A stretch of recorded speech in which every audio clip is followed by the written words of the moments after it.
എല്ലാവർക്കും LDC revision ക്ലാസ്സിലെ പുതിയൊരു ക്ലാസ്സിലേക്ക് സ്വാഗതം. അപ്പോൾ നമ്മൾ ഇന്ന് ഡിസ്കസ് ചെയ്യാൻ പോകുന്ന ക്ലാസ് പോയിന്റ്സ് എന്ന് പറഞ്ഞാൽ സുപ്രധാന നിയമങ്ങളാണ്. അത് നമുക്കറിയാം, സുപ്രധാന നിയമങ്ങളിൽ 5 മാർക്കാണ് LDC എക്സാമിന് ചോദിക്കുന്നത്. അപ്പോൾ സുപ്രധാന നിയമങ്ങളിലെ പ്രീവിയസ് ഇയർ ക്വസ്റ്റ്യൻസ് വെച്ചാണ് നമ്മളിന്ന് ഡിസ്കസ് ചെയ്യാൻ പോകുന്നത്. അപ്പോൾ നമുക്കറിയാം, സുപ്രധാന നിയമങ്ങൾ അതുപോലെ തന്നെ കേരള ഭരണരംഗവും ഒക്കെ PSC ഈ പ്രീവിയസ് ആയിട്ടുള്ള ക്വസ്റ്റ്യൻസ് ഒക്കെ റിപ്പീറ്റ് ചെയ്യാൻ ചാൻസ് ഉണ്ട്.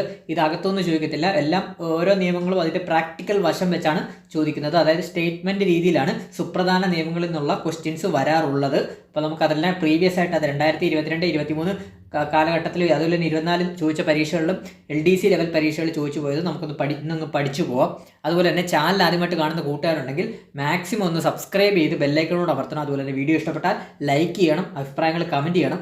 ടെലഗ്രാം ഗ്രൂപ്പിലൂടെ ജോയിൻ ചെയ്യണം. ടെലഗ്രാം ഗ്രൂപ്പിൻ്റെ ലിങ്ക് ഡിസ്ക്രിപ്ഷൻ ബോക്സിലും കമൻറ്റ് ബോക്സിലും ഇട്ടേക്കും. അതുപോലെ തന്നെ ഇതിന് മുൻപേ ചെയ്ത നമ്മൾ biology, physics, biology, chemistry, economics, അതുപോലെ തന്നെ ഇന്ത്യൻ ജിയോഗ്രഫി തുടങ്ങിയ റിവിഷൻ ക്ലാസ്സസ് ചെയ്തിട്ടുണ്ട്. വിത്ത് PYQ സീരീസ് ആണ് ചെയ്തിട്ടുള്ളത്. അതൊന്ന് മാക്സിമം എല്ലാവരും കാണാൻ ശ്രമിക്കുക. ഒരുപാട് ഉപകാരപ്പെടും. പ്രീവിയസ് ഇയർ ക്വസ്റ്റ്യൻസ് LDC പോലുള്ള എക്സാംസിനൊക്കെ ഒരുപാട് ഉപകാരപ്പെടുന്നതാണ് പ്രീവിയസ് ഇയർ ക്വസ്റ്റ്യൻസ്. മാക്സിമം ഇതെല്ലാം നിങ്ങൾ യൂട്ടിലൈസ് ചെയ്യുക. അപ്പോൾ നമുക്ക് ക്ലാസ്സിലോട്ട് കിടക്കാം. നമുക്ക് ഫസ്റ്റ് ക്വസ്റ്റ്യൻ നമുക്ക് നോക്കാം. ഫസ്റ്റ് ക്വസ്റ്റ്യൻ പറയുന്നത് 2 പ്രസ്താവനയും തന്നിട്ടുണ്ട്, അതുപോലെ തന്നെ കാരണവും തന്നിട്ടുണ്ട്. അപ്പോൾ എന്താണെന്ന് നോക്കാം. പ്രസ്താവന എ എന്താണ് പറയുന്നത്? നിയമസഭാ സ്പീക്കറുടെ കൈവശമുള്ള ഒരു വിവരവും വിവരാവകാശ നിയമപ്രകാരം ലഭ്യമാക്കേണ്ടതില്ല. അതുപോലെ തന്നെ കാരണം അതിൻ്റെ തന്നിട്ട് കാരണം 6. അതായത് എന്താണ്? പാർലമെന്റിന്റെയോ സംസ്ഥാന നിയമസഭകളുടെയോ പ്രത്യേക അവകാശങ്ങളുടെ ലംഘനത്തിന് കാരണമായേക്കാവുന്ന വിവരങ്ങൾ പൗരന് വെളിപ്പെടുത്തി കൊടുക്കുന്നതിൽ നിന്ന് ഒഴിവാക്കപ്പെട്ടിരിക്കുന്നു എന്നാണ് തന്നിരിക്കുന്നത്. അപ്പോൾ ഇതിനകത്ത് ഏതാണ് ശരി എന്ന് നോക്കാം. നമുക്ക് പ്രസ്താവന എ എന്താണ്? നിയമസഭ ഇപ്പോൾ ഇത് പറയുന്നത് എന്താണ്? നമ്മുടെ സെക്ഷൻ 8 പറയുന്നത്. വിവരാവകാശ നിയമത്തിലെ സെക്ഷൻ 8. വിവരാവകാശ നിയമത്തിൻ്റെ ക്ലാസ്സസ് നമ്മൾ ചെയ്തിട്ടുണ്ട്. നമ്മുടെ പ്ലേലിസ്റ്റിൽ കയറി കഴിഞ്ഞാൽ കാണാൻ സാധിക്കും. സുപ്രധാന നിയമങ്ങളിനകത്ത് പ്രധാനപ്പെട്ട 2 നിയമങ്ങളുടെ ക്ലാസ്സസ് നമ്മൾ ചെയ്തിട്ടുണ്ട്. ഒന്ന് ഉപഭോക്തൃ സംരക്ഷണ നിയമവും അതുപോലെ തന്നെ വിവരാവകാശ നിയമവും കംപ്ലീറ്റ് ക്ലാസ്സസ് ചെയ്തിട്ടുണ്ട്. മാക്സിമം നിങ്ങളത് കാണാൻ ശ്രമിക്കുക. അപ്പോൾ ഇവിടെ എന്താണ് പറഞ്ഞിരിക്കുന്നത്? ഇവിടെ എക്സെപ്ഷൻ ചെയ്തേക്കുന്ന കേസസ് ആണ്. അതായത് നിയമപ്രകാരം ലഭ്യമാകാത്ത വിവരങ്ങളെക്കുറിച്ചാണ് പറയുന്നത്. വിവരാവകാശ നിയമപ്രകാരം ലഭ്യമാകാത്ത വിവരങ്ങൾ വിവരാവകാശ നിയമത്തിലെ സെക്ഷൻ 8 വരുന്നത്. അപ്പോൾ നമുക്ക് നോക്കാം. ഇവിടെ എന്താണ്? നിയമസഭാ സ്പീക്കറുടെ കൈവശമുള്ള ഒരു വിവരവും വിവരാവകാശ നിയമപ്രകാരം ലഭ്യമാകേണ്ടതില്ല എന്നാണ് പറയുന്നത്. അത് തെറ്റായിട്ടുള്ള സ്റ്റേറ്റ്മെന്റ് ആണ്. അതുപോലെ തന്നെ പാർലമെന്റിന്റെയോ സംസ്ഥാന നിയമസഭകളുടെ പ്രത്യേക അവകാശങ്ങളുടെ ലംഘനത്തിന് കാരണമായേക്കാവുന്ന വിവരങ്ങൾ പൗരന് വെളിപ്പെടുത്തി കൊടുക്കുന്നതിൽ നിന്ന് ഒഴിവാക്കപ്പെട്ടിരിക്കുന്നു. അത് ശരിയായിട്ടുള്ള സ്റ്റേറ്റ്മെന്റ് ആണ്. അപ്പോൾ ഇവിടെ എന്താണ്? പ്രസ്താവന എ തെറ്റാണ്. പക്ഷേ 6 ശരിയാണ്. ഓപ്ഷൻ ഡി ആണ് ഇവിടെ ആൻസർ ആയിട്ട് വരുന്നത്. ഓർത്തു വെച്ചോ, വിവരാവകാശ നിയമം സെക്ഷൻ 8 ആണ്. വിവരാവകാശ നിയമം സെക്ഷൻ 8 നമ്മുടെ എന്താണ് വരുന്നത്? എക്സെപ്ഷൻ കേസസ് വരുന്നത്. അതായത് വിവരാവകാശ നിയമപ്രകാരം ലഭ്യമാകാത്ത വിവരങ്ങൾ സെക്ഷൻ 8 വരുന്നത്. അപ്പോൾ ലഭ്യമാകാത്ത വിവരങ്ങൾ എന്ന് പറയുമ്പോൾ എന്തൊക്കെയാണ് അതിനകത്ത് വരുന്നത്? ഭാരതത്തിന്റെ പരമാധികാരത്തെയും അതുപോലെ തന്നെ അഖണ്ഡതയും രാജ്യത്തിന്റെ സുരക്ഷയും പ്രാധാന്യത്തെയും അതുപോലെ തന്നെ ശാസ്ത്രീയവും സാമ്പത്തികവുമായ താല്പര്യങ്ങളെയും വിദേശ രാജ്യവുമായുള്ള ബന്ധത്തെയും ഹാനികരമായി ബാധിക്കുന്നതും അല്ലെങ്കിൽ ഒരു കുറ്റകൃത്യത്തിന് പ്രേരണ നൽകുന്നതുമായ വിവരങ്ങളുടെ വെളിപ്പെടുത്തലുകൾ, അതുപോലെ തന്നെ ഏതെങ്കിലും കോടതിയോ ട്രൈബ്യൂണലുകളോ പ്രസിദ്ധീകരിക്കുന്നതിൽ നിന്ന് വിലക്ക് ഏർപ്പെടുത്തിയിട്ടുള്ള വിവരങ്ങൾ, അതുപോലെ തന്നെ അന്വേഷണത്തിന്റെയോ കുറ്റവാളികളുടെ അറസ്റ്റിന്റെയോ പ്രോസിക്യൂഷൻ നടപടിക്രമത്തിന്റെയോ തടസ്സപ്പെടുത്തുന്ന വിവരങ്ങൾ. അതുപോലെ തന്നെ വേറെ ഏതാണ് വിവരങ്ങൾ വരുന്നത്? നോട്ട് ചെയ്തോ. പാർലമെന്റിന്റെയോ സംസ്ഥാന നിയമസഭകളുടെയോ വിശേഷ അവകാശത്തിന്റെ ഒരു ലംഘനമായി തീർന്നേക്കാവുന്ന വിവരത്തിന്റെ വെളിപ്പെടുത്തലും കേട്ടോ.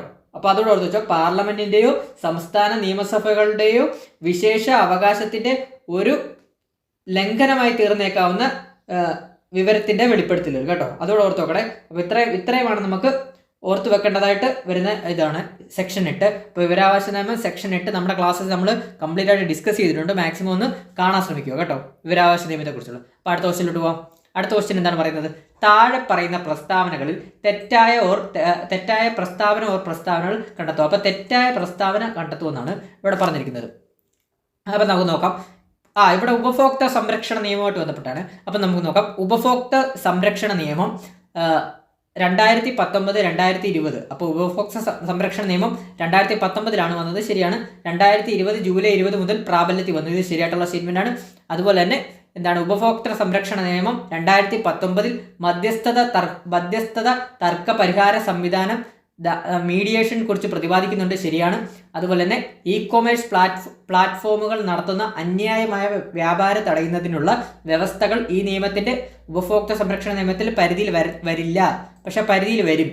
കാരണം നമുക്കറിയാം, നമ്മൾ ഇന്നത്തെ കാലഘട്ടത്തിൽ നമ്മൾ ഫ്ലിപ്കാർട്ട്, ആമസോൺ അങ്ങനെയുള്ള ഇ-കൊമേഴ്സ് പ്ലാറ്റ്ഫോമുകളെല്ലാം വരുന്നില്ല. അതെല്ലാം നമ്മളിപ്പോൾ ഫ്ലിപ്കാർട്ടിൽ നിന്നോ ആമസോണിൽ നിന്നോ ഒക്കെ ഓർഡർ ചെയ്ത് കഴിഞ്ഞാൽ അതെല്ലാം നമ്മൾ പൈസ കൊടുത്തിട്ടാണ് മേടിക്കുന്നത്. അപ്പോൾ അതുകൊണ്ട് തന്നെ അതെല്ലാം ഉപഭോക്തൃ സംരക്ഷണ നിയമത്തിന്റെ പരിധിയിൽ വരുന്നതാണ്. അപ്പോൾ ഓർത്ത് വെച്ചോ, ഉപഭോക്തൃ സംരക്ഷണ നിയമത്തിന്റെ പരിധിയിൽ വരുന്നതാണ് കേട്ടോ. ഉപഭോക്തൃ സംരക്ഷണ നിയമത്തിന്റെ പരിധിയിൽ വരുന്നതാണ്. അപ്പോൾ ജസ്റ്റ് ഒന്ന് ഓർത്ത് വെച്ചാൽ മതി അത്. അപ്പോൾ നിങ്ങൾക്ക് കേൾക്കുമ്പോൾ തന്നെ മനസ്സിലാവുമല്ലോ. അതായത് അപ്പോൾ ഉപഭോക്തൃ സംരക്ഷണ നിയമവുമായിട്ട് ബന്ധപ്പെട്ട ക്ലാസ് നമ്മൾ ഇട്ടിട്ടുണ്ട്. മാക്സിമം കാണാൻ ശ്രമിക്കണം. അപ്പോൾ ഒന്നുകൂടെ ഞാൻ പറയാം, പുതുക്കിയ ഉപഭോക്തൃ സംരക്ഷണ നിയമം 2019 2020 ജൂലൈ 20 മുതൽ പ്രാബല്യത്തിൽ വന്നത്, ശരിയാണ്. അതുപോലെ തന്നെ ഉപഭോക്തൃ സംരക്ഷണ നിയമം 2019 മധ്യസ്ഥ തർക്ക പരിഹാര സംവിധാനത്തെ കുറിച്ച് പ്രതിപാദിക്കുന്നുണ്ട്. അതുപോലെ തന്നെ എന്താണ്, ഇ-കൊമേഴ്സ് പ്ലാറ്റ്ഫോമുകളിൽ നടത്തുന്ന അന്യായമായ വ്യാപാരം തടയുന്നതിനുള്ള വ്യവസ്ഥകൾ ഈ നിയമത്തിന്റെ ഉപഭോക്തൃ സംരക്ഷണ നിയമം പരിധിയിൽ വരില്ല. പക്ഷെ പരിധിയിൽ വരും എന്നാണ് ശരിയായിട്ടുള്ളത് കേട്ടോ. നമുക്കറിയാം അതുപോലെ. അപ്പോൾ ഇതിന് ആൻസർ ഏതാ വരുന്നത്? 3 മാത്രമല്ല തെറ്റായിട്ട് വരുന്നത്. തെറ്റായ പ്രസ്താവനയാണ് ഓപ്ഷൻ സി ആണ് വരുന്നത്. അപ്പം ജസ്റ്റ് ഒന്ന് ഓർത്തിരുന്നു, ഉപഭോക്തൃ സംരക്ഷണ നിയമത്തിന്റെ ഇതായിട്ട് വരുന്നത് പോയിന്റ്സ് ഞാൻ പറഞ്ഞുതരാം. ജസ്റ്റ് ഒന്ന് ഓർത്തിരുന്നു, സ്റ്റേറ്റ്മെന്റ് ആയിട്ട് ചോദിക്കാൻ ചാൻസ് ഉണ്ട്.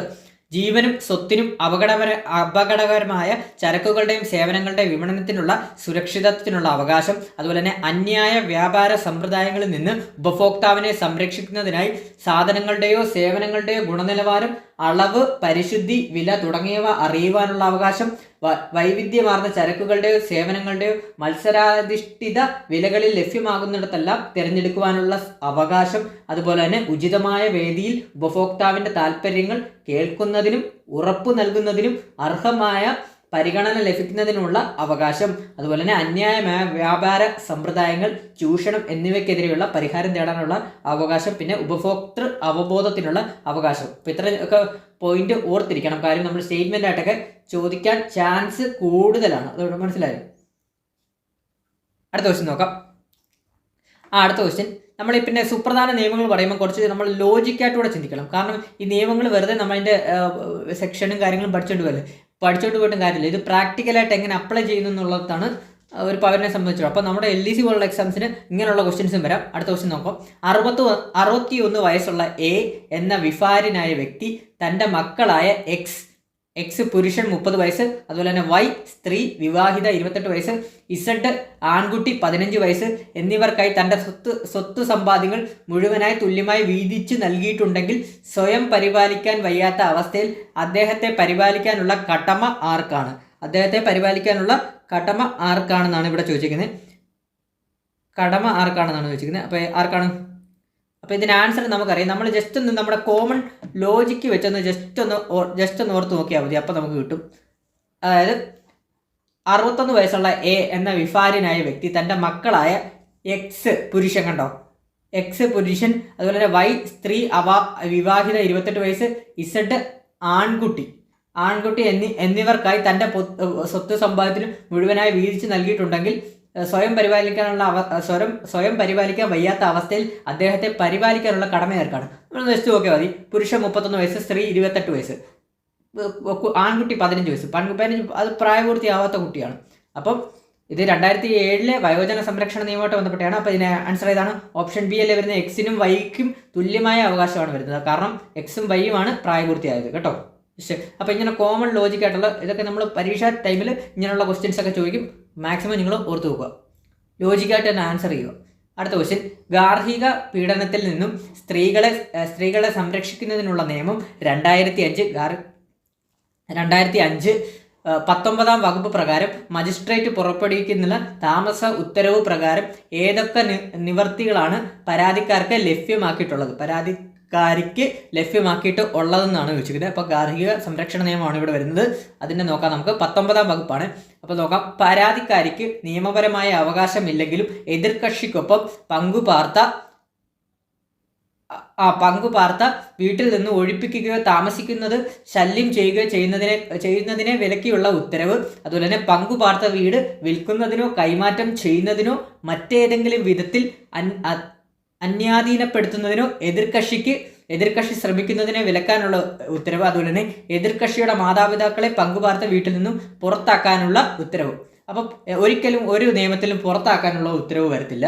അപ്പം അതുകൊണ്ട് തന്നെ തുടങ്ങാം. അപ്പം ഓപ്ഷൻ സി അപ്പം നമ്മൾ ക്യാൻസൽ ചെയ്ത് പുറത്താക്കാൻ ഒരു നിയമത്തിലും പറയത്തില്ല. അപ്പം നോക്കാം, ഓപ്ഷൻ എ നോക്കാം. പരാതിക്കാരിക്ക് നിയമപരമായ അവകാശമില്ലെങ്കിലും എതിർകക്ഷിക്കൊപ്പം പങ്കുപാർത്ത വീട്ടിൽ നിന്ന് ഒഴിപ്പിക്കുകയോ താമസിക്കുന്നത് ശല്യം ചെയ്യുകയോ ചെയ്യുന്നതിന് വിലക്കിയുള്ള ഉത്തരവ് ശരിയാണ്. അതുപോലെ തന്നെ പങ്കുപാർത്ത വീട് വിൽക്കുന്നതിനോ കൈമാറ്റം ചെയ്യുന്നതിനോ മറ്റേതെങ്കിലും വിധത്തിൽ അന്യാധീനപ്പെടുത്തുന്നതിനോ എതിർകക്ഷി ശ്രമിക്കുന്നതിനെ വിലക്കാനുള്ള ഉത്തരവ്. അപ്പം അതും ശരിയാണ്. അപ്പം ഇതിൻ്റെ ആൻസർ ഓപ്ഷൻ ഡി എയും ബിയും ശരിയാണെന്നാണ്. എയും ബിയും ശരിയാണെന്നുള്ളത്. അപ്പം ഈ ഗാർഹിക പീഡന സംരക്ഷണ നിയമമുണ്ട്, അതൊന്ന് ജസ്റ്റ് നോക്കിയിട്ട് പോണേ. ഗാർഹിക പീഡന സംരക്ഷണ നിയമമുണ്ട്. അതിനകത്തിൽ ഗാർഹിക പീഡന സംരക്ഷണ നിയമത്തിൽ ജസ്റ്റ് ഒന്ന് നിങ്ങൾ കാര്യങ്ങളൊന്ന് ജസ്റ്റ് ഒന്ന് ഔട്ട്ലൈനായിട്ട് നോക്കിയിട്ട് ജസ്റ്റ് ഒന്ന് പോകണം കേട്ടോ. ജസ്റ്റ് അതിൻ്റെ ഈ നിയമങ്ങളൊക്കെ നമ്മൾ എങ്ങനെ അപ്ലൈ ചെയ്യുന്നു എന്നുള്ളതായിട്ടാണ്. ഈ PSC സ്ഥിരമായിട്ട് വെക്കുന്നതാണ് ഗാർഹിക പീഡന നിയമം. അതിലൊക്കെ ഇങ്ങനെയുള്ളത് ഒരു എക്സാമ്പിൾ വെച്ചൊക്കെ ആയിരിക്കും XY കുറച്ച് മുമ്പ് ചോദിച്ചില്ലേ വയോജന സംരക്ഷണ നിയമത്തിൽ. അതുപോലെ തന്നെ ഗാർഹിക പീഡന നിയമവും ഇതുപോലെ എക്സാമ്പിൾ വെച്ചായിരിക്കും ചോദിക്കുന്നത്. അപ്പോൾ അതനുസരിച്ച് നമ്മൾ ചെയ്യുക എന്നുള്ളതേ ഉള്ളൂ. അടുത്ത ക്വസ്റ്റ്യൻ, ലൈംഗിക അതിക്രമങ്ങളിൽ നിന്ന് കുട്ടികളെ സംരക്ഷണം ചെയ്യുന്ന നിയമം, അതായത് പോക്സോ നിയമം. 2012 പ്രകാരം കുട്ടി എന്ന് വെച്ചാൽ ആരാണെന്നാണ് നമുക്കറിയാം. 18 വയസ്സിൽ താഴെയുള്ള കുട്ടികൾക്കെതിരെയുള്ള ലൈംഗിക അതിക്രമങ്ങൾക്കുള്ള അതിനെതിരെ വന്ന നിയമമാണ് പോക്സോ ആക്ട് 2012. അപ്പോൾ ഓർത്ത് വെച്ചോ, 18 വയസ്സിൽ താഴെയുള്ള കുട്ടികളാണ്. പോക്സോ ആക്ടിൽ പെടുന്നത് 18 വയസ്സിൽ താഴെയുള്ള ഒരു കുട്ടി കേട്ടോ. 18 വയസ്സിൽ താഴെയുള്ള ആണോ പെണ്ണോ വ്യത്യാസമില്ലാത്ത കുട്ടികളെയാണ് പോക്സോ ആക്ടിൽ പെടുത്തുന്നത് കേട്ടോ. മനസ്സിലായി, അവർക്കുള്ള നിയമമാണ്. അടുത്തത് അറിയാനുള്ള അവകാശ നിയമം, വിവരാവകാശ നിയമമാണ്. 2005 ഉദ്ദേശ ലക്ഷ്യത്തെ സംബന്ധിച്ച് ശരിയായ പ്രസ്താവന തിരഞ്ഞെടുക്കുക എന്നാണ്. അപ്പോൾ നമുക്ക് നോക്കാം. പൊതു അധികാരികളുടെ പബ്ലിക് അതോറിറ്റീസിന് അധീനതയിലുള്ള വിവരങ്ങൾ പൗരന്മാർക്ക് നിർബാധം ലഭ്യമാക്കുക, ശരിയാണ്.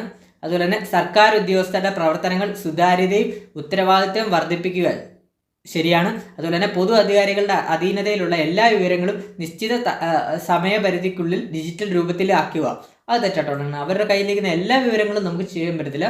നമുക്ക് അവൈലബിൾ ആയിട്ട് കിട്ടുന്ന, അതായത് സെക്ഷൻ 8 പറയാത്ത എക്സെപ്ഷൻ, അത് വിവരാവകാശ നിയമപ്രകാരം ലഭ്യമാകാത്ത വിവരങ്ങൾ നമുക്ക് അപേക്ഷിക്കാൻ പറ്റത്തില്ലല്ലോ. അപ്പോൾ അതോടെ ഓർത്തുവെച്ചോ, പൊതു അധികാരികളുടെ അധീനതയിലുള്ള എല്ലാ വിവരങ്ങളും പറ്റത്തില്ല. നമുക്ക് നിയമത്തിൽ പറയുന്ന തരത്തിലുള്ള വിവരങ്ങൾ നമുക്ക് കിട്ടത്തുള്ളൂ. അതുപോലെ തന്നെ കേന്ദ്ര ഇൻഫർമേഷൻ കമ്മീഷൻ, സംസ്ഥാന ഇൻഫർമേഷൻ കമ്മീഷൻ എന്നിവയുടെ രൂപവൽക്കരണം, അതും ശരിയായിട്ടുള്ളതാണ്.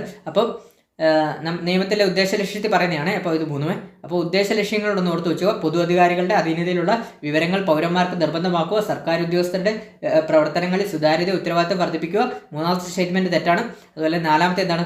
കേന്ദ്ര ഇൻഫർമേഷൻ കമ്മീഷൻ, സംസ്ഥാന ഇൻഫർമേഷൻ കമ്മീഷൻ എന്നിവയുടെ രൂപവൽക്കരണവും വരും. അപ്പോൾ ഇതിൻ്റെ ആൻസർ 1, 2, 4 ആണ്. 1, 2, 4 മാത്രമാണ്.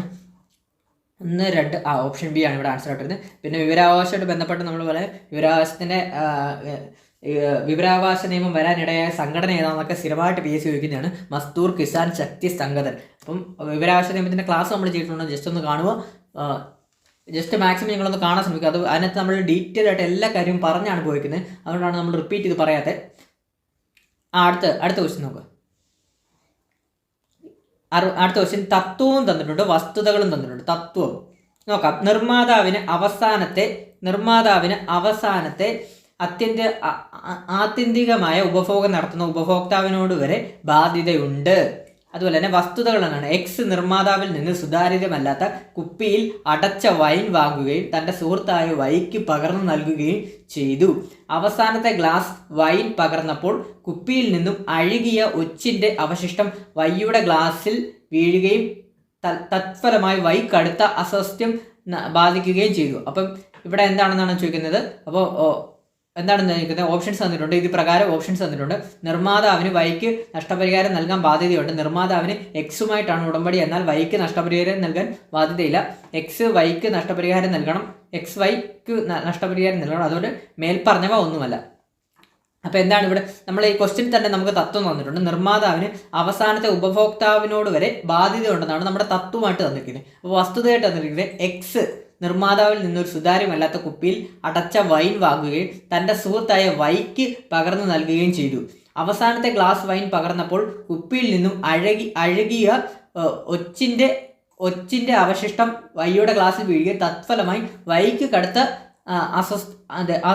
അസ്വാസ്ഥം ബാധിക്കുകയും ചെയ്തു. അപ്പോൾ ഇവിടെ ആൻസർ ഏതാണ് വരുന്നത്? അപ്പോൾ വൈക്കല്ലേ ഓൾറെഡി ഇവിടെ ശാരീരിക അസ്വസ്ഥത വന്നത്.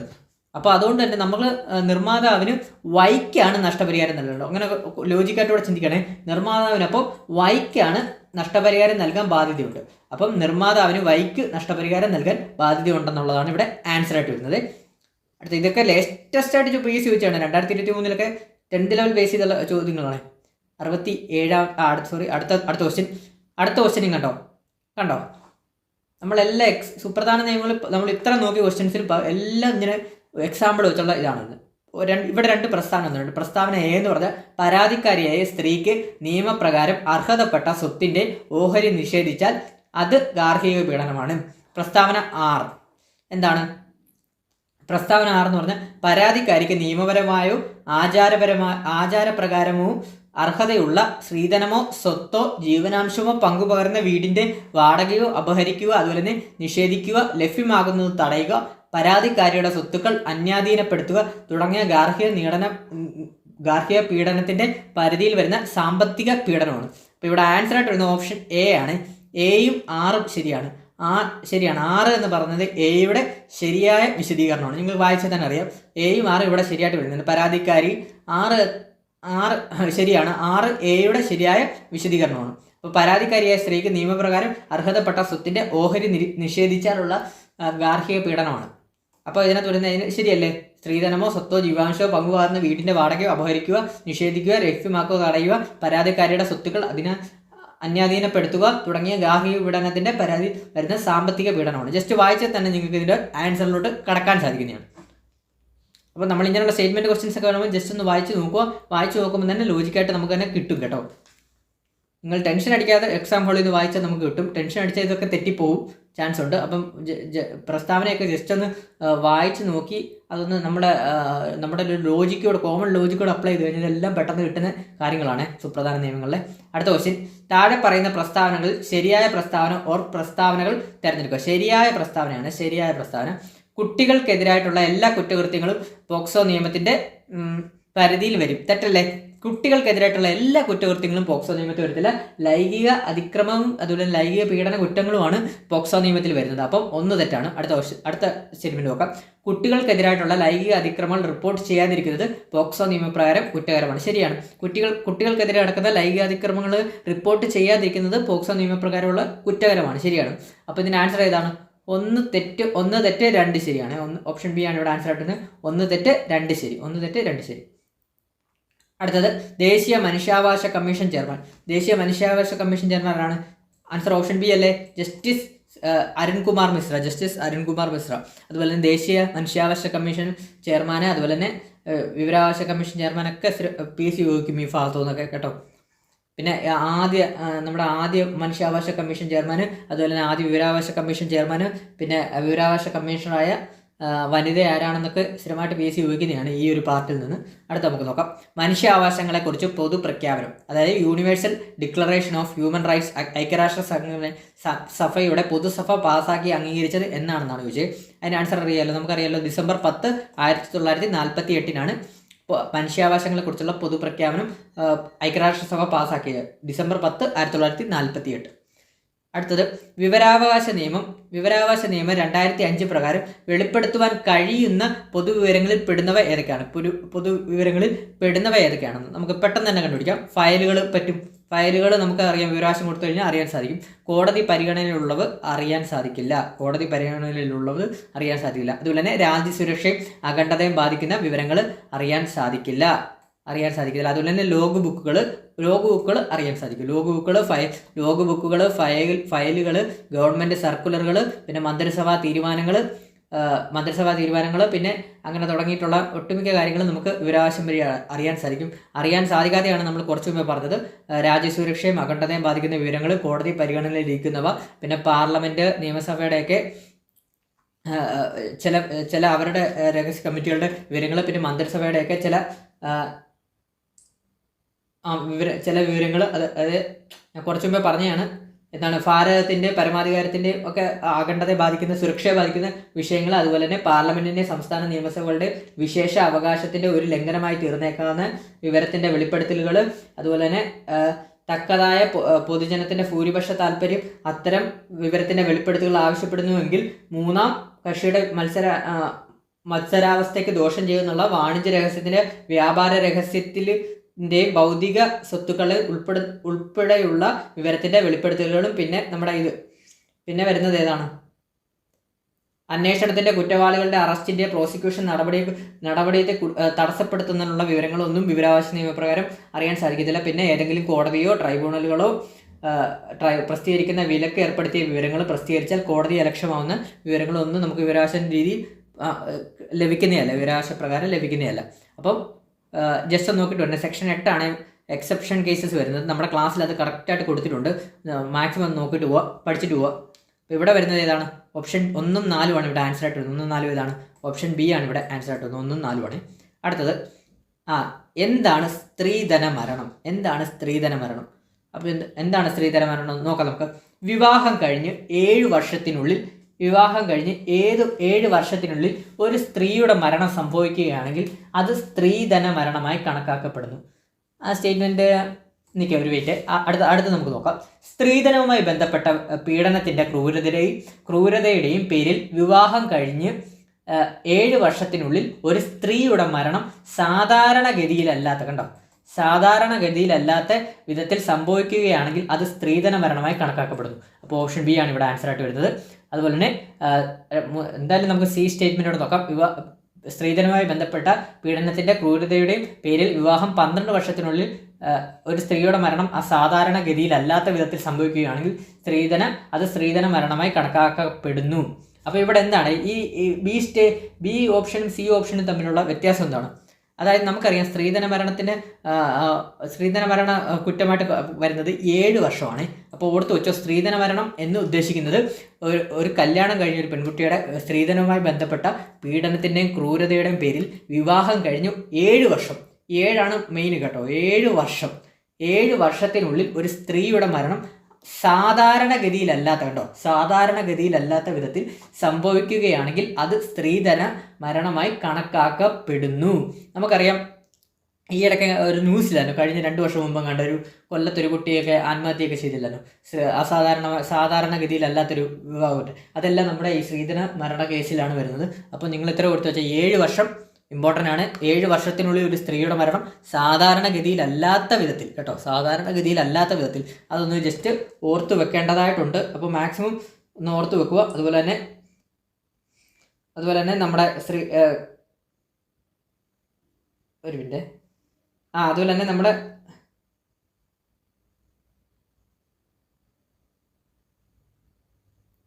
അത്ര ഓർത്ത് വെക്കുക. 7 വർഷത്തിനുള്ളിൽ ഒരു സ്ത്രീയുടെ മരണം സാധാരണഗതിയിലല്ലാത്ത വിധത്തിൽ സംഭവിക്കുകയാണെങ്കിൽ അത് സ്ത്രീധന മരണമായി കണക്കാക്കപ്പെടുന്നു. ഓർത്ത് വെക്കണേ. സ്ത്രീധന മരണം എന്താണെന്ന് അപ്പോൾ മനസ്സിലായല്ലോ. അടുത്തത് പോക്സോ നിയമപ്രകാരം കുട്ടി എന്ന് കണക്കാക്കപ്പെടുന്നത് ആരെയാണെന്നാണ് വെച്ചാൽ നമുക്കറിയാം ഓപ്ഷൻ എ ആണ്. 18 വയസ്സിൽ താഴെയാണ്. നമ്മൾ കുറച്ച് മുമ്പേ ഡിസ്കസ് ചെയ്തതാണ്. അടുത്തത് പോക്സോ നിയമം അവസാനമായി ഭേദഗതി ചെയ്തത് ഓപ്ഷൻ സി 2019 ആണ്. 2019 കുറേ നിയമങ്ങൾ ഭേദഗതി ചെയ്തിട്ടുണ്ട്. ഏതൊക്കെയാണെന്നറിയാമല്ലോ. അടുത്തത് വിവരാവകാശ നിയമപ്രകാരമുള്ള അപേക്ഷ താഴെ പറയുന്നതിൽ ആർക്കാണ് നൽകുന്നതെന്നാണ്. ആൻസർ ഏതാണ്? പബ്ലിക് ഇൻഫർമേഷൻ ഓഫീസർക്കാണ്. വിവരാവകാശ നിയമപ്രകാരമുള്ള അപേക്ഷ താഴെ പറയുന്നതിൽ ആർക്കാണ് നൽകുന്നതെന്നാണ് ചോദിച്ചിരിക്കുന്നത്. അതിൻ്റെ ആൻസർ ആർക്കാണ്? പബ്ലിക് ഇൻഫർമേഷൻ ഓഫീസർക്കാണ് നമ്മൾ വിവരാവകാശ നിയമപ്രകാരമുള്ള അപേക്ഷ നൽകുന്നത്. അടുത്തത് വിവരാവകാശ നിയമപ്രകാരമുള്ള അപേക്ഷയ്ക്ക് നൽകേണ്ട ഫീസ് എത്രയാണ്? ആൻസർ ഓപ്ഷൻ എ 10 രൂപയാണ്. 10 രൂപ ഓർത്ത് വെച്ചോ. ഫീസൊക്കെ ചോദിക്കുവേ.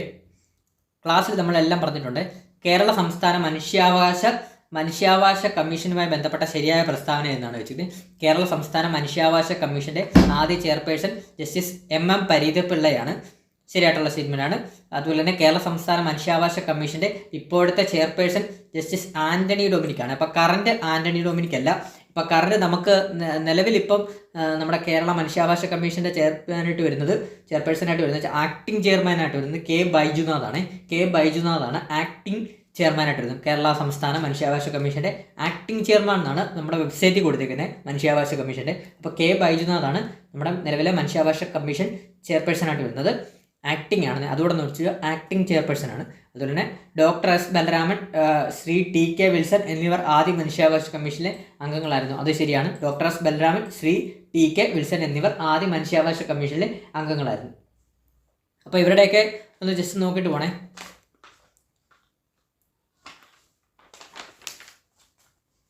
അടുത്ത ഇത് PSC ഡിലീറ്റ് ചെയ്ത ക്വസ്റ്റ്യൻ ആണ്. അടുത്തത് 1993 മനുഷ്യാവകാശ നിയമം അനുസരിച്ച് ദേശീയ മനുഷ്യാവകാശ കമ്മീഷൻ നിലവിൽ വന്നത് എന്നാണെന്നാണ്. അത് എന്താണ്? 1993 ഒക്ടോബർ 12. അടുത്തത് ദേശീയ മനുഷ്യാവകാശ കമ്മീഷൻ ചെയർമാനെ നിയമിക്കാനുള്ള അധികാരം ആർക്കാണ്? ഓപ്ഷൻ എ രാഷ്ട്രപതിക്കാണ്. ദേശീയ മനുഷ്യാവകാശ കമ്മീഷൻ ചെയർമാനെ നിയമിക്കാനുള്ള അധികാരം രാഷ്ട്രപതിക്കാണ്. അപ്പം ഇയാളെ തെരഞ്ഞെടുക്കാനുള്ള അധികാരം എന്താണ്?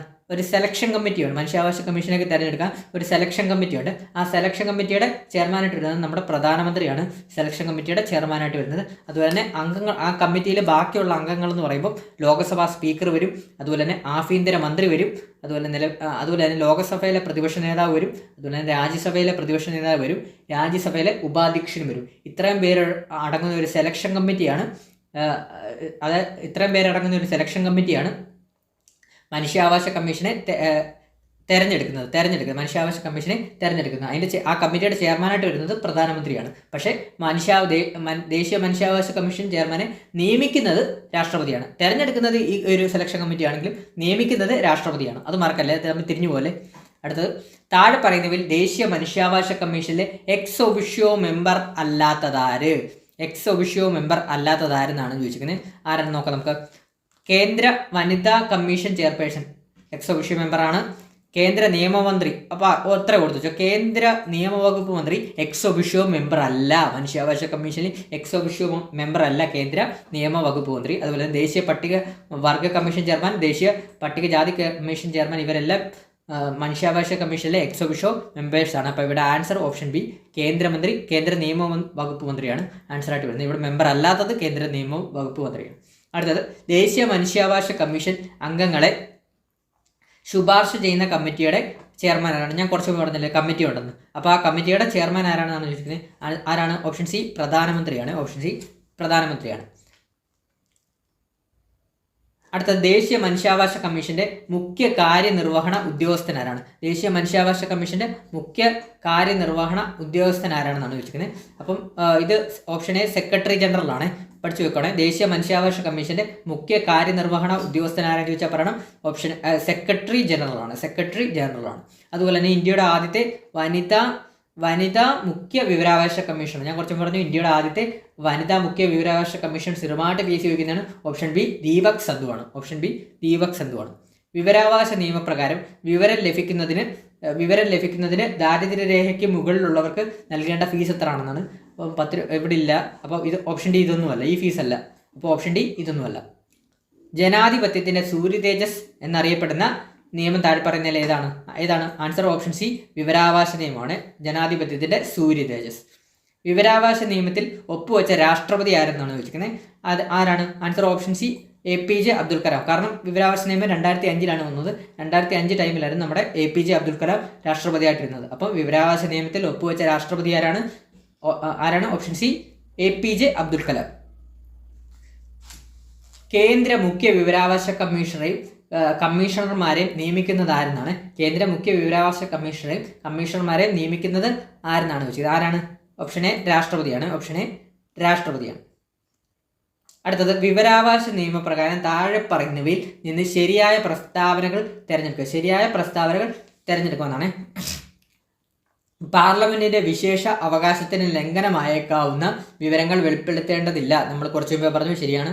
അതുപോലെ തന്നെ വിവരാവകാശ നിയമപ്രകാരം വിവരം ലഭ്യമാക്കുന്നതിന് സമയപരിധി നിഷ്കർഷിച്ചിട്ടുണ്ട്. ശരിയാണ്, സമയപരിധിയുണ്ട്. നമ്മൾ വിവരാവകാശ നിയമപ്രകാരം എന്തെങ്കിലും ഒരു കാര്യം അപേക്ഷിച്ച് കഴിഞ്ഞാൽ എത്ര സമയമുണ്ട്, അത് ആ സമയത്തിനുള്ള വിവരം കിട്ടിയില്ല അപ്പീൽ കൊടുക്കാം, അതൊക്കെ ഉണ്ട്. നമ്മുടെ ആ ക്ലാസ് ഒന്ന് കണ്ടാൽ മതി. വിവരാവകാശ നിയമത്തിൻ്റെ സുപ്രധാന നിയമത്തിൻ്റെ ക്ലാസ് കണ്ടു കഴിഞ്ഞാൽ നിങ്ങൾക്ക് എല്ലാം മനസ്സിലാവും. അതിനകത്ത് നമ്മൾ കംപ്ലീറ്റ് ആയിട്ട് ഡീറ്റെയിൽ ആയിട്ട് പറഞ്ഞിട്ടുണ്ട്. അതുപോലെ തന്നെ വിവരം എന്നതിൻ്റെ നിർവചനത്തിൽ ഇലക്ട്രോണിക് രൂപത്തിൽ സൂക്ഷിച്ചിരിക്കുന്ന വസ്തുക്കൾ ഉൾപ്പെടില്ല. തെറ്റാണ്. വിവരം എന്ന് പറയുന്നതിനകത്ത് ഇലക്ട്രോണിക് രൂപത്തിൽ ഉള്ളതൊക്കെ ഉൾപ്പെടുന്നതാണ്. അതുപോലെ തന്നെ വിവരം ലഭ്യമാക്കുന്നതിൽ പൊതു താല്പര്യത്തിന് പ്രാധാന്യമുണ്ട്. ശരിയാണ്. അപ്പോൾ ഇതിന് ആൻസർ ഏതാണ്? 1, 2, 4 സ്റ്റേറ്റ്മെൻ്റ് ആണ് ശരിയായിട്ട് വരുന്നത്. അപ്പോൾ ഏതാണ്? ഓപ്ഷൻ ബി ആണ് ഇവിടെ ആൻസർ ആയിട്ട് വരുന്നത്. പ്രസ്താവനകൾ 1, 2, 4 ആണ് ശരിയായിട്ട് വരുന്നത്.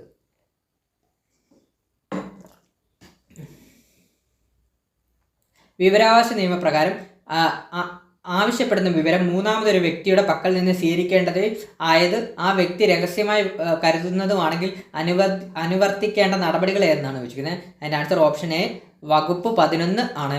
വകുപ്പ് 11ലാണ് വരുന്നത് വിവരാവകാശ നിയമത്തിൽ. വകുപ്പ് 8 അറിയാലോ. വിവരാവകാശ നിയമം സെക്ഷൻ 8 എന്ന് പറഞ്ഞാൽ അറിയാലോ, എക്സെപ്ഷനാണ്. നിയമപ്രകാരം ലഭ്യമാകാത്ത വിവരങ്ങളെക്കുറിച്ചാണ് വരുന്നത്. അപ്പം ജസ്റ്റ് നമ്മൾ അതിനകത്ത് പഠിക്കേണ്ടതായിട്ടുള്ള സെക്ഷൻസ് എല്ലാം നമ്മുടെ ക്ലാസ്സിൽ ഇട്ടിട്ടുണ്ട്. നമ്മുടെ ചാനലിൽ കയറിയിട്ട് സുപ്രധാന നിയമങ്ങളെന്നൊരു പ്ലേലിസ്റ്റ് ഉണ്ട്. അതിനകത്ത് വിവരാവകാശ നിയമങ്ങളും അതുപോലെ തന്നെ വിവരാവകാശ നിയമങ്ങളും ഉപഭോക്തൃ സംരക്ഷണ നിയമങ്ങളും ചെയ്തിട്ടുണ്ട്. മാക്സിമം ഒന്ന് കാണാൻ ശ്രമിക്കുക. കുട്ടികൾക്കെതിരെയുള്ള ലൈംഗിക അതിക്രമം തടയുന്നതിനായി ഉണ്ടാക്കിയ പോക്സോ നിയമം നിലവിൽ വന്ന വർഷം എന്നാണെന്ന് വെച്ച് ഓപ്ഷൻ സി ആണ്. 2012 പോക്സോ ആക്ട് വന്നത് കേട്ടോ. വിവാഹിതയായ സ്ത്രീകൾക്ക് അസ്വാഭാവിക സാഹചര്യങ്ങളിൽ മരണപ്പെടുമ്പോൾ സ്ത്രീധന മരണമായി കണക്കാക്കുന്നത് വിവാഹശേഷം എത്ര വർഷങ്ങൾക്കുള്ളിൽ സ്ത്രീധനവുമായി ബന്ധപ്പെട്ട് സംഭവിക്കുന്ന മരണമാണ്. നമ്മൾ കുറച്ച് മുമ്പ് പഠിച്ചു. ഓപ്ഷൻ ബി 7 വർഷമാണ്. മറക്കല്ല, 7 വർഷമാണ്. സ്ഥിരമായിട്ട് PSC ചോദിക്കുന്നതാണ്. ഇനി അതായത് 27 നടക്കുന്ന പരീക്ഷയ്ക്കും ഇത് തന്നെ ചോദിക്കും. 7 വർഷമാണ് സ്ത്രീധനം, അതായത് 7 വർഷമാണ്. സ്ത്രീധനമായിട്ട് ബന്ധപ്പെട്ട നിയമം അല്ല ക്വസ്റ്റ്യൻസ് എന്തായാലും കാണുമേ ക്വസ്റ്റ്യൻ പേപ്പറിൽ. അടുത്തത്, ഒരു വ്യക്തി ലൈംഗിക ഉദ്ദേശത്തോടു കൂടി ഒരു കുട്ടിയെ അശ്ലീല കാര്യത്തിനായി വശീകരിച്ചാൽ പോക്സോ നിയമപ്രകാരം ഏത് കുറ്റമായി കണക്കാക്കപ്പെടുന്നതാണ്. ഒരു വ്യക്തി ലൈംഗിക ഉദ്ദേശത്തോടു കൂടി ഒരു കുട്ടിയെ അശ്ലീല കാര്യത്തിനായി വശീകരിച്ചാൽ പോക്സോ നിയമപ്രകാരം ഏത് കുറ്റമായി കണക്കാക്കപ്പെടുമെന്നാണ്? ലൈംഗിക പീഡനമാണ്. ഓപ്ഷൻ എ ലൈംഗിക പീഡനം. വിവരാവകാശ നിയമത്തിലെ സെക്ഷൻ 2F പ്രകാരം വിവരങ്ങൾ എന്നതിൻ്റെ നിർവചനത്തിൽ എന്താണ് ഉൾപ്പെടുത്തിയിരിക്കുന്നതെന്നാണ് വെച്ച് 2Fലാണ്. 2Fലാണ്. ഇപ്പോൾ ഏതാണെന്ന് നോക്കാം. ഭൗതിക രേഖകളും ഡോക്യുമെൻറ്റുകളും മാത്രം, അതുപോലെ തന്നെ ഇലക്ട്രിക്കൽ രേഖകളും ഡാറ്റകളും മാത്രം അല്ല, ഫിസിക്കൽ ഇലക്ട്രോണിക് രേഖകൾ ഡോക്യുമെൻറ്റുകൾ എന്നിവയും അതിലേറെയും. അപ്പോൾ ഓപ്ഷൻ സി ആണ് ആൻസർ ആയിട്ട് വരുന്നത്. ഫിസിക്കൽ വിവരാവകാശ നിയമം 2F എന്ന് പറയുന്നത് സെക്ഷൻ 2F എന്ന് പറയുന്നതാണ് വിവരങ്ങളിൽ ഉൾപ്പെടുന്നതാണ്. ഫിസിക്കൽ വരും, അതുപോലെ തന്നെ ഇലക്ട്രോണിക് റെക്കോർഡുകൾ വരും, ഡോക്യുമെൻറ്റുകൾ വരും, ലോഗ് ബുക്കുകൾ വരും, എന്നിവയും അതിലേറെയുമാണ്. അപ്പോൾ ഇതിൻ്റെ ആൻസർ ഓപ്ഷൻ സി ആണ് വരുന്നത്. വിവരാവകാശ നിയമത്തിലെ സെക്ഷൻ 11ൻ്റെ ഉദ്ദേശം എന്താണ്? വിവരങ്ങൾ വെളിപ്പെടുത്തുന്നതിനുള്ള ഇളവുകൾ കൈകാര്യം ചെയ്യുന്നത് അത് സെക്ഷൻ 8 ആണ്. അപ്പോൾ മൂന്നാം കക്ഷി വിവരങ്ങൾ വെളിപ്പെടുത്തുന്നതിനുള്ള നടപടിക്രമം ഇത് കൈകാര്യം ചെയ്യുന്നു. അപ്പം ഓപ്ഷൻ ടി ആണ് വരുന്നത്, സെക്ഷൻ 11. കുറച്ച് മുമ്പ് നമ്മൾ പറഞ്ഞിരുന്നു. അടുത്തത്, ന്യായമായതും മതിയായതുമായ കാരണമില്ലാതെ സേവനം നൽകുന്നതിൽ പരാജയപ്പെടുന്ന ഒരു നിയുക്ത ഉദ്യോഗസ്ഥന് 2012 കേരള സേവനാവകാശ നിയമം അനുസരിച്ച് ചുമത്തിയ പരമാവധി പിഴ എത്രയാണെന്നാണ് ചോദിച്ചിരിക്കുന്നത്. അതിൻ്റെ ആൻസർ ഓപ്ഷൻ ബി ആണ് വരുന്നത്, 5000 രൂപയാണ്. ഇത് ഡിഗ്രി ലെവലായിരുന്നു തോന്നുന്നു. ജസ്റ്റ് ഒന്ന് നോക്കിയിട്ടിരുന്നാൽ മതി. ഇനി പറയുന്ന ഏത് നിയമമാണ് ഇന്റേണൽ കംപ്ലൈൻറ്റ് സമിതിയുടെ രൂപീകരണത്തിനായി നൽകുന്നതെന്നാണ് ചോദിച്ചിരിക്കുന്നത്.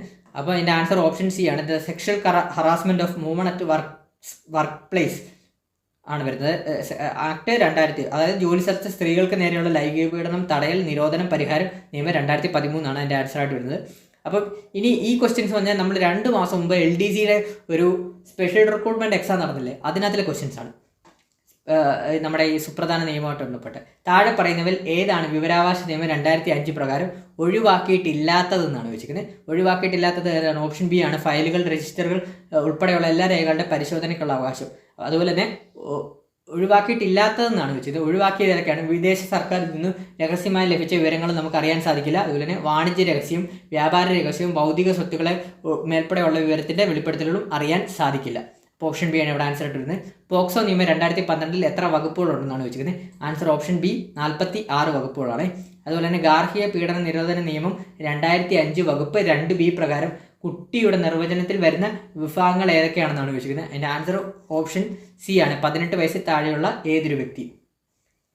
67 ST വിഭാഗങ്ങൾക്കെതിരെയുള്ള അക്രമ നിരോധന നിയമം പാർലമെന്റ് പാസ്സാക്കിയത് ഏത് വർഷമാണെന്നാണ്. അതിൻ്റെ ആൻസർ ഓപ്ഷൻ ഡി 1989 ആണ്. അതുപോലെ തന്നെ ഉപഭോക്തൃ സംരക്ഷണ നിയമപ്രകാരം താഴെ പറയുന്നവൽ ഏതാണ് ഉപഭോക്താവിൻ്റെ അവകാശം അല്ലാത്തതെന്നാണ്. ചൂഷണം ചെയ്യപ്പെടാനുള്ള അവകാശമാണ്. ചൂഷണം ചെയ്യപ്പെടാനുള്ള, അത് കേൾക്കുമ്പോൾ തന്നെ അറിയാലോ, കേൾക്കുവാനുള്ള അവകാശം, ഉപഭോക്തൃ അവബോധത്തിനുള്ള അവകാശം, തിരഞ്ഞെടുക്കുവാനുള്ള അവകാശം. ചൂഷണം ചെയ്യപ്പെടാനുള്ള അവകാശമല്ലല്ലോ, ചൂഷണം ചെയ്യാതിരിക്കാനുള്ള അവകാശമല്ലേ. അപ്പോൾ ഓപ്ഷൻ സി ആണ് ഇവിടെ ആൻസർ ആയിട്ട് വരുന്നത് കേട്ടോ. അപ്പം സുപ്രധാന നിയമങ്ങളുമായിട്ട് ബന്ധപ്പെട്ട വിവരാവകാശ നിയമവും അതുപോലെ തന്നെ ഏതാണ് ഉപഭോക്തൃ സംരക്ഷണ നിയമവും മാക്സിമം അതിൻ്റെ 2 ക്ലാസ് നമ്മൾ ഇട്ടിട്ടുണ്ട്. വളരെ ലളിതമായിട്ടാണ് പറയുന്നത്, മാക്സിമം ഒന്ന് കാണാൻ ശ്രമിക്കുക.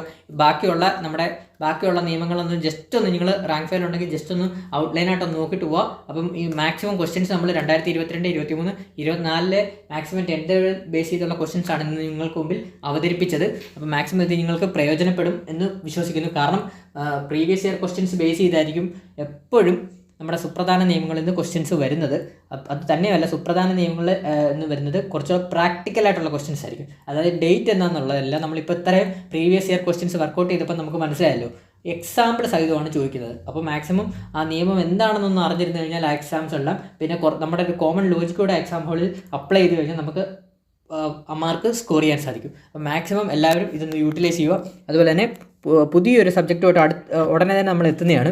അടുത്ത നമ്മൾ കേരള ഭരണരംഗവുമായിട്ട് ബന്ധപ്പെട്ട റിവിഷൻ ക്ലാസ് ആണ് ചെയ്യാൻ ഉദ്ദേശിക്കുന്നത്. അതും പ്രീവിയസ് ഇയർ ക്വസ്റ്റ്യൻസ് വെച്ചാണ്. അപ്പോൾ നിങ്ങളെല്ലാം ഇപ്പോൾ റിവിഷൻ ചെയ്തുകൊണ്ടിരിക്കുമ്പോൾ പ്രീവിയസ് ഇയർ ക്വസ്റ്റ്യൻസിൻ്റെ വിത്ത് റിലേറ്റഡ് ഫാക്റ്റ് നിങ്ങൾക്ക് ഒരുപാട് ഉപകാരപ്പെടുന്നത് കുറച്ച് കൂട്ടുകാർ നമ്മളോട് പറഞ്ഞു. അതിനാണ് നമ്മളിങ്ങനെ ചെയ്തുകൊണ്ടിരിക്കുന്നത്. അപ്പം നിങ്ങൾക്കിനി അടുത്ത നമ്മൾ കേരള ഭരണരംഗവും ആണ് നമ്മൾ ചെയ്യാൻ പോകുന്നത്, സിവിക്സ് ആണ് ചെയ്യാൻ പോകുന്നത്. അപ്പോൾ ചാനൽ ഇഷ്ടപ്പെട്ട മാക്സിമം നിങ്ങളൊന്ന് ലൈക്ക് ചെയ്യണം. അതുപോലെ തന്നെ സബ്സ്ക്രൈബ് ചെയ്ത് ബെല്ലൈക്കൺ അമർത്തണം. പുതിയ കൂട്ടുകാരുണ്ടെങ്കിൽ അഭിപ്രായങ്ങൾ കമൻറ്റ് ചെയ്യണം. അതുപോലെ തന്നെ നമ്മുടെ ടെലഗ്രാം ചാനലിലൂടെ ജോയിൻ ചെയ്യണം. അപ്പോൾ പുതിയൊരു വീഡിയോ ആയിട്ട് വരുന്നവരേക്കും എല്ലാ കൂട്ടുകാർക്കും താങ്ക് യു ഓൾ.